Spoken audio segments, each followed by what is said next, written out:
This video is brought to you by Mubi, a curated streaming service that premieres a new film every day. I want you flat on your back, helpless, tender. Are Paul Thomas Anderson's love stories toxic? Or is the line between toxic and true love less clear-cut than we like to think? Anderson's 2021 film Licorice Pizza is a coming-of-age and unconventional love story between Gary Valentine and Ilana Kane that makes some viewers uncomfortable. Not only can the two characters act jealous and immature, but Gary is also underage while Ilana is 10 years older. I don't need you to tell me whether I'm cool or not, old lady. If we look at Anderson's filmography overall, though, his romantic storylines are full of red flags, inappropriateness, obsession, and an overriding sense of uneasiness. They're not endorsements of bad behavior, a how-to manual, or some kind of pro-toxic statement, but they present a portrait of love that entails accepting the good, the bad, and the ugly in another person, seeing all of your partner's flaws, and adoring them anyway. Let's make a deal. Okay. I'll tell you everything, and you tell me everything. And as toxic on paper, or toxic period as some of these couplings may be, they can also feel, well, functional in their own weird way. These movies' outlook on romance may jar with popular contemporary messaging that it's essential to draw firm boundaries about correct behavior and reject any potential partner who sets off alarm bells. But in reality, Anderson's movies suggest it might not always be so simple to separate the love from the messy person who comes with it. Here's our take on Licorice Pizza's romance and the philosophy of love expressed in Anderson's films, how it's an uneasy process of accepting someone warts and all, but still the thing that makes you feel life is worth running toward.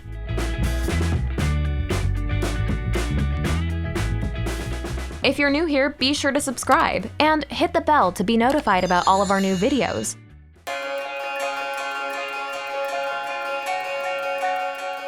Films about love usually aren't that honest about what relationships are really like. Rom-coms give the audience a meet-cute, a big romantic gesture, and a happily ever after. And they might talk about how love's imperfect and messy.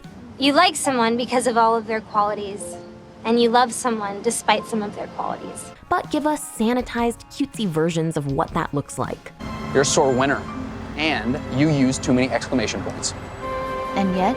Meanwhile, characters who behave in any less cute or wrong ways are villains to be rejected and cut out of our lives. Anderson's movies are often about fraught interpersonal relationships, and while they aren't always love stories, the ones that do deal with romantic love can be uncomfortably truthful and non-judgmental about the ups, downs, and compromises of falling and staying in love. Here are some of the toxic hallmarks of romance we can see in Anderson's movies, specifically Magnolia, Punch Drunk Love, Phantom Thread, and Licorice Pizza. First of all, these relationships are full of red flags. The possible relationship we see starting to form in Magnolia is between Jim, the awkward policeman played by John C. Reilly, and Claudia, a woman struggling with addiction played by Melora Walters. In this courtship, we witness a cop asking a woman out on a date when he's answering a call about a disturbance at her house. I wouldn't mind coming back. You don't get it? Look at your pretty face again. An addict possibly jumping into a new relationship before she's resolved or even really addressed her drug problem, and a lot of impulsive behavior from both parties. Anderson's next film, Punch Drunk Love, his first full love story, stars a hero, Barry Egan, who's prone to violent rages. Though he breaks property rather than hurting people, he's clearly suffering from enormous amounts of pain and anxiety that he hasn't developed appropriate coping mechanisms for. Sometimes I cry a lot.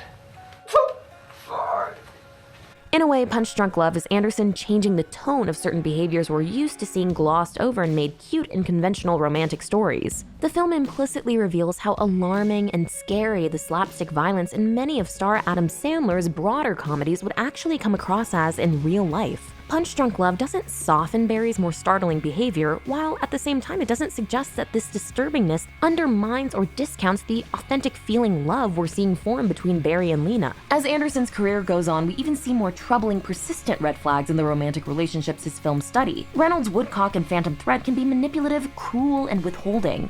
The tea is going out. The interruption is staying right here with me. And his wife, Alma, manages this behavior by slipping toxic mushrooms into his food and drink, making him seriously ill so he's more dependent on her. Even in Licorice Pizza, perhaps Anderson's warmest and sweetest movie, there's an undercurrent of unwholesomeness because of the age gap. Gary is 15 while Ilana is around 25. It even led to online speculation about whether their connection amounts to grooming, abuse, or pedophilia. We're not calling it what it is, which is like preying on a child. There's a pervasive unease for the audience watching these relationships. One that's in stark contrast with more typical love stories' formulaic, palatable telling, which can make even objectively creepier behavior feel sweet and safe. Through Punch Drunk Love's percussive score, the family and workplace environments it depicts, and Barry's inability to express himself with mature control, the movie creates an atmosphere where the audience is constantly afraid something bad is going to happen. Treat me this way, give me your number, I'll kill you. In Magnolia, Jim blatantly disregards the rights of a black woman and escalates the situation before his next call puts him at Claudia's doorstep. At this point, the audience might be concerned to see he's attracted to her, since it's been established that he'll transgress rules he's supposed to uphold as an officer. At the end of the film, once Claudia abandons Jim on their date, Just let me go. What is it? Just let me go. What is it, please? It's okay, just let me go.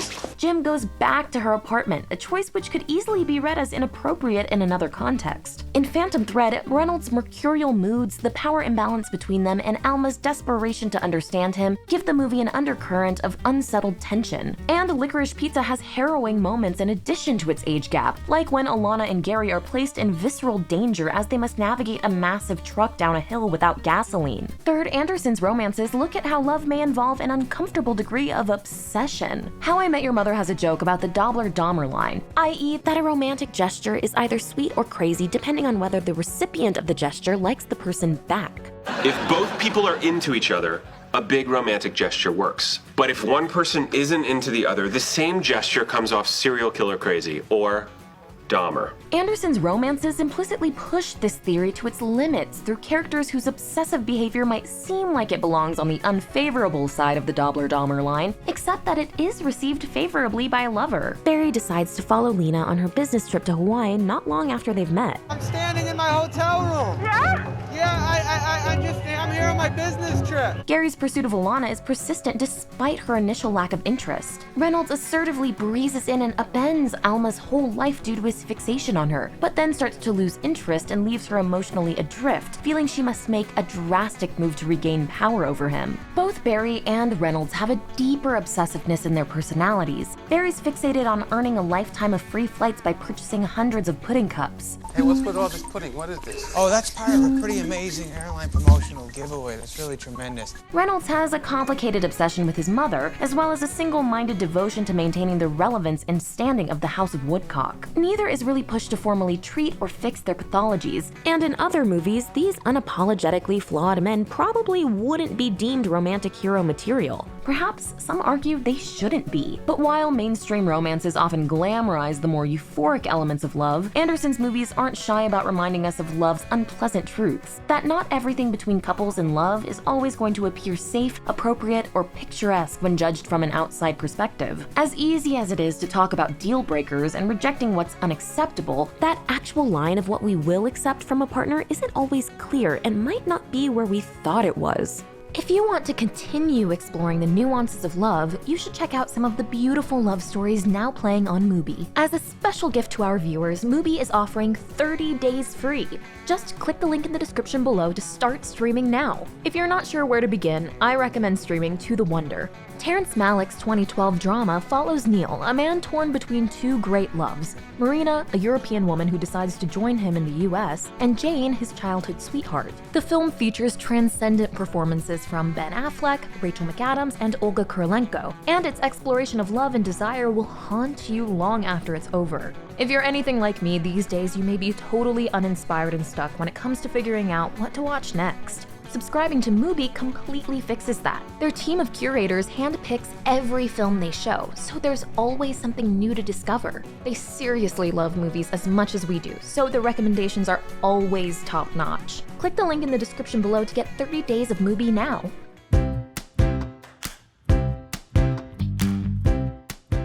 It's important to remember that Anderson's movies aren't providing models for how to behave in a romantic relationship. He's certainly not advocating for people to poison their partners or for 25-year-olds to consider whether they might start dating teenagers. Portraying a fictional, complicated relationship is not condoning or endorsing it, and much of the best storytelling investigates the complexity of human behavior without reductively forcing it to serve a one-dimensional message or judgment. Still, Anderson's more romantically focused movies do have happy or hopeful endings in some form, and they're not ultimately about the perils of a toxic relationship.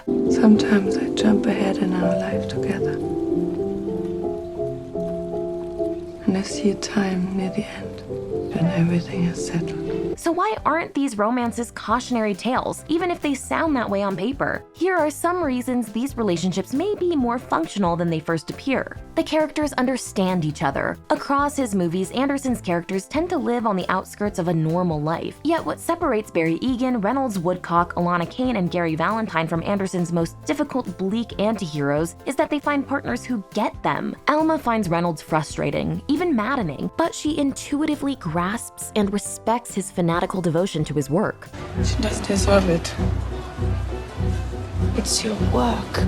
His fussiness is presented to her immediately when she takes his breakfast order as a waitress, and she later admires the beauty of the clothing he makes. Even when she poisons him, she's not asking him to give up that obsessive attention to detail which partly defines him. She's just asking him to periodically submit to her care so that she can be a loving partner to him in the way she needs to, which isn't possible during periods when he's consumed by his work. Sometimes it's good for him to slow down his steps a little. There's a similar understanding in Meeting in the Middle and Licorice Pizza. Gary is a precocious kid who starts to grow out of his childhood acting career, while Alana feels immature and stunted as a 20-something woman who still doesn't have a career, a partner, or other signifiers of adult life. What's your future look like?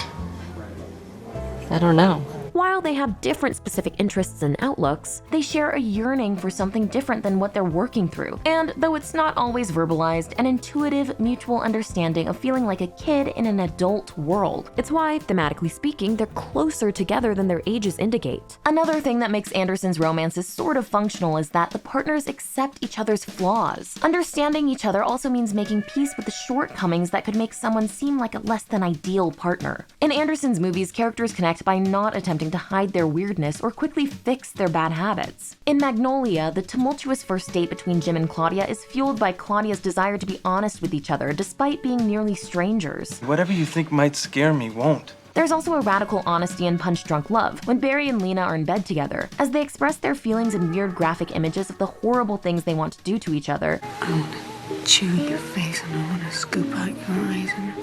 Okay. The movie's palpable anxiety gives way to a surprised feeling of comfort and even joy. This is funny. Yeah.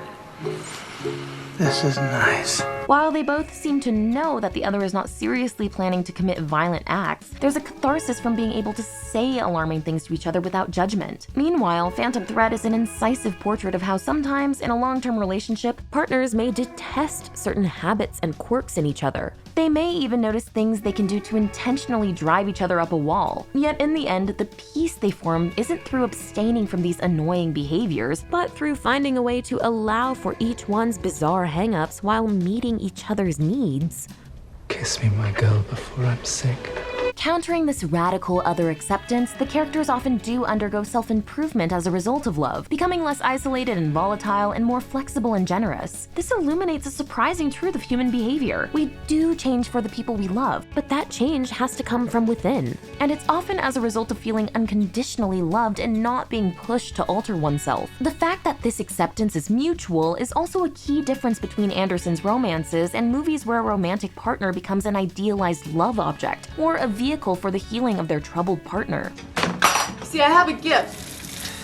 Special ability to help men with problems. Anderson's romances also reveal that being open to love is half the battle. The fundamental difference between Anderson's characters who find love and those who don't is a willingness to connect with another person. Claudia from Magnolia behaves erratically, and at one point decides she's too broken to enter into any kind of relationship with Jim. You're gonna find stuff out about me and you're gonna hate me. But in the final scene of the movie, we see Jim coming to meet her at her apartment. This choice shows a dedication that again could seem creepy in another movie, yet the reality is that kind of dedication and persistence is often needed to keep relationships going. Claudia mirrors that openness by simply being willing to hear him out. By having the sound obscured by an Amy Mann song and focusing on Claudia's face deciding to be receptive to this person, Anderson underlines what he's saying is for her, not us, and it's less the content of his words than her ability to bond with another person that may help her to heal. Early in Punch Drunk Love, Barry tries to avoid dating setups from his overbearing and sometimes cruel sisters.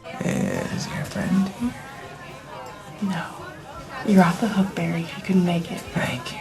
It's an unsuccessful attempt to keep his more antisocial or troubling characteristics hidden from them and others. But through his blossoming relationship with Lena, he comes to see how much more fulfilling his life might be with a partner, and how much strength that connection gives him. I have a love in my life. It makes me stronger than anything you can imagine. Anderson's movies also understand that real connections are not easy to find or make. So when and in whatever form they do show up, they need to be cherished and protected. That's part of why the relatively open-ended final scenes of Licorice Pizza play as extremely heartwarming, despite the age difference and the fact that even the movie's star Alana Haim said she isn't sure how long the story's relationship will last. As Gary and Alana reunite again, the movie returns to moments from earlier in the movie, clips of them running toward each other, a recurring visual motif. In these moments, their aimless lives gain direction and purpose. These films capture how the experience of real love can feel like a superpower, radically adding to one's sense of self. Meanwhile, the characters in Anderson's more tragic movies are very much defined by their inability to open themselves up to love. Whether it's Daniel Plainview professing his intense misanthropy, I hate most people, or Freddie Quell feeling as if his true love is lost somewhere in the past and impossible to retrieve. Doc Sportello in Inherent Vice isn't quite as far gone as Plainview or Quell, but he's also a sadder, less assured figure than Anderson's true romantic leads. And it's easy to trace Doc's ambivalence to his unresolved feelings for his ex-girlfriend Shasta. Doc ran through all the things he hadn't asked Shasta.